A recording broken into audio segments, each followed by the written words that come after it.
Amandla Stenberg, the star of The Acolyte, recently appeared on The View to whine about the racist trolls who are complaining about the show.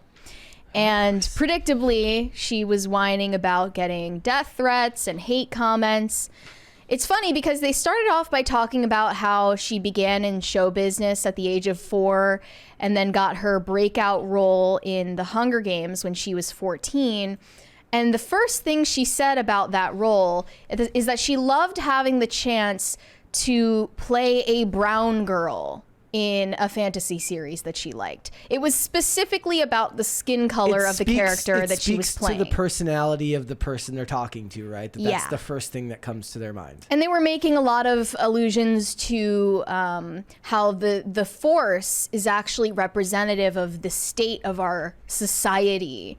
And that must be referencing the election. I can't think of another way that they meant that. Maybe the best example of societal deconstruction of art. They're like, right? Trump is the dark side and Biden is the Jedi. But the Jedi are evil, so I'm not really sure what to think at this point. Let's just go to the part of the interview where she starts talking about the hate comments. 527? Yeah. Okay, here we go, guys. You can take a look here from The View. And let me ask you this. Unfortunately, the success of this show has made you a target by some in the right wing for the inclusive casting, which is something Whoopi talks about all the time. You have received horrific racist backlash, including threats, and what you call intolerable racism. That is your quote. Can you talk about that a little bit, and what has that been like? Yeah, absolutely. And I really appreciate you giving me the space to speak about it.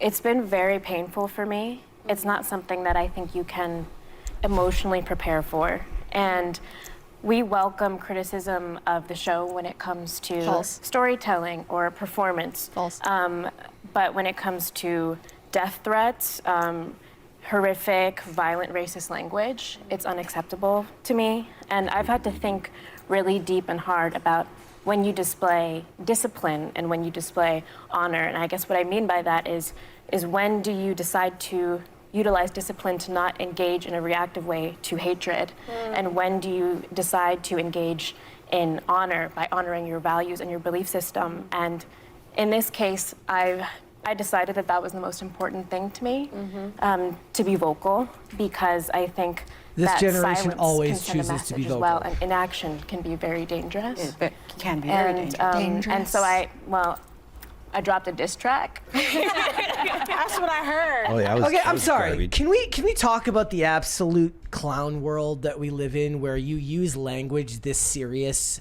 about a Star Wars show and a woman who made a diss track music video that you can barely understand? It's all cancer. I hate it. One does with musical ability. I dropped a diss track about it. And oh, there it is.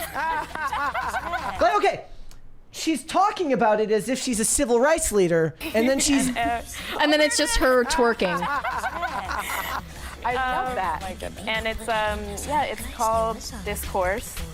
No, I can't listen to that song again. I can't. We're gonna get copyrighted. And No, they stopped the reel in 2 seconds. It really is about, I mean, of course, what I've been experiencing, but it's also just about the divisiveness of the culture and how difficult it is for all of us now to navigate information in this new era. It's so difficult to tell what is true, online, and these online algorithms, they shape our realities and our thinking, and she's right about that for the most part. Journalism and these algorithms also profit from our rage and our hatred, and I feel like that's something we are aware of, but we don't necessarily have enough discourse or infrastructure around because it's so new. Yeah, it's also discipline. It takes a lot of discipline to, you talking about ignoring. The first thing I'm gonna remind everyone watching is that her character is fictional. Yeah. Right. So the fact that you are responding to this fictional character as though you were having dinner with her and she changed overnight for you. So always remember that the people who are yelling at you often are bots and not real. That's true. And don't So know if they're you not like real, you then know why you, is and this don't know important? that you can kick your own behind better than anybody else can. Put them out of your mind. They don't matter. Don't. Thanks to Amanda. Okay. Nothing they say matters because they're all bots, but also they're racist. The racist bots. The racist robots are striking back. I have a question though. Okay, so one of the things that I noticed is that most of the people that I've engaged with in regards to this show have had very little to complain about other than in the way of anyone's skin color, and a lot to complain about in regards to writing and script and storytelling, or even set design and the color grading of the show. Those are the things I've seen most of the complaints about. But what she's referencing are death threats and racist comments. Is it literally just two people talking past each other where people will get offended thinking she's talking about them, but she's not actually talking about them because you're not the one criticizing what she's saying happened, but she would lump you in with them and say you're all the same? Yeah, it's easy to do that. I mean, with the amount of attention that this has gotten, I don't doubt that she's gotten death threats, but I feel like celebrities can get so melodramatic about one comment that they saw and act like that's the entire response to it. And it's like threats all the time. Death threats doesn't mean credible threats or, actual safety concerns, first of all. But yeah, you're right. Most of the criticism has actually been of the show. And people in the comments pointed this out. One person said, "We welcome criticism," proceeds to bash everyone criticizing the show. "We welcome criticism, but they never address any criticisms about the story or acting." Audience criticizes the story. "Disney, you're racist." That's literally been the discourse, as she said, for even before the Acolyte came out. Maybe that's been the case for years. Search for the mundane answer before you look for something fantastical. And in this case, the mundane answer is just, you've made a bad show. It's not even necessarily her fault. It's Leslie Headland's fault. It's the Her director's attitude is her fault, for sure. No, I'm saying, but like the show itself, like, right? She has poor acting that has nothing to do with her skin color.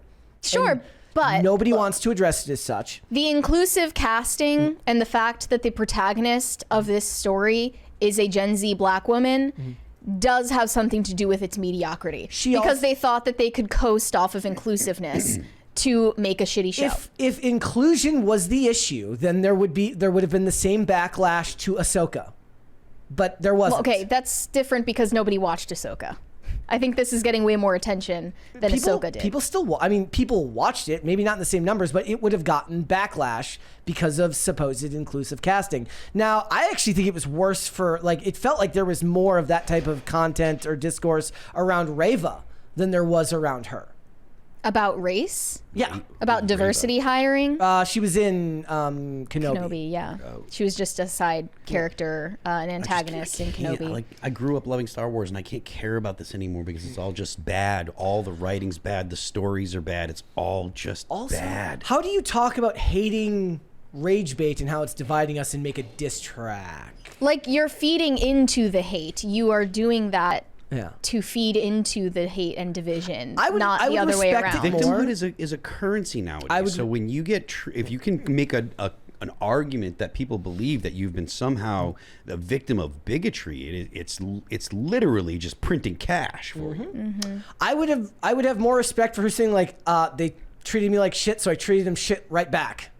Right. I would respect if she just said, they were playing dirty, so I decided to do the same thing. I would have had infinitely more respect for that answer. And even if you admitted that it was a mistake, actually, like if she said that she regretted making that diss track, I would respect that a hell of a lot more than acting like she is the second coming of Rosa Parks. Yes. Again, for twerking in a music video on Instagram. Take the 30,000-foot view and remember that this isn't the civil rights movement.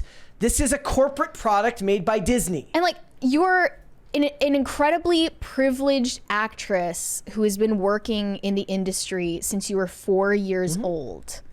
Okay, nobody believes that you are a victim in any sense of the word. And you've already gotten your paycheck. So I don't even know why she's opening her phone at this point. How is cyberbullying real? Close your eyes. Literally. That's the advice that they should have been giving the actors in all of these projects this whole time to avoid situations like this. In fact, there should be a clause in the contracts for the talent saying that you are not allowed to engage in back and forths with fans who are either criticizing or praising the show, because your social media presence is part of the marketing for the show. It must, and you are tanking it. It also must only be certain types of racism and bigotry, because people had critiques of Lee Jung-jae's performance in the first 2 episodes. After that, he seems to be one of only 2 characters that gets any praise, which is him and Kamir. You know, he's lucky that he doesn't speak white. English, so that he doesn't even know what the hate comments are saying. Yeah. But that's what I'm saying. Like, him and Kamir are the only 2 characters that get any praise on the show, and Barely. neither of them are white. So what is it? Yeah. I don't want to just say that there's nothing wrong with the inclusive casting part, because I think there is something incredibly wrong with that. She was chosen for her race and her gender and her demographic. They want that at the forefront of Star Wars.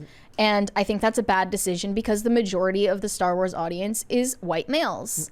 They chose to put a sassy Gen Z black woman at the forefront of the latest Star Wars project for a very obvious reason. And we don't just say that from conjecture, as we saw the evidence from James O'Keefe literally a week ago, where their finance production guy is saying, we cannot have a white person in this production. Don't let them gaslight you and pretend a that very stuff isn't explicit standard that they have now. And she was, in a very real sense, in a very objective sense, a diversity hire, because she has no acting skills. It's the fact that there are Democrats and people on the left acting outraged because people that are not on the left are pointing out, like, hey, you guys are doing this. You guys have openly admitted, and there's enough evidence of it for us to say, hey, you're doing these things because of their race and gender. And then they have the audacity to act stunned or offended. This was literally what Ridiculous. happened with Kamala Harris, when they're like, she's a Exactly. DEI hire, and they're Exactly. like, how dare you say that? They're like, you literally said you were going to choose one of 4 black women for this role. Biden specifically articulated that. Like,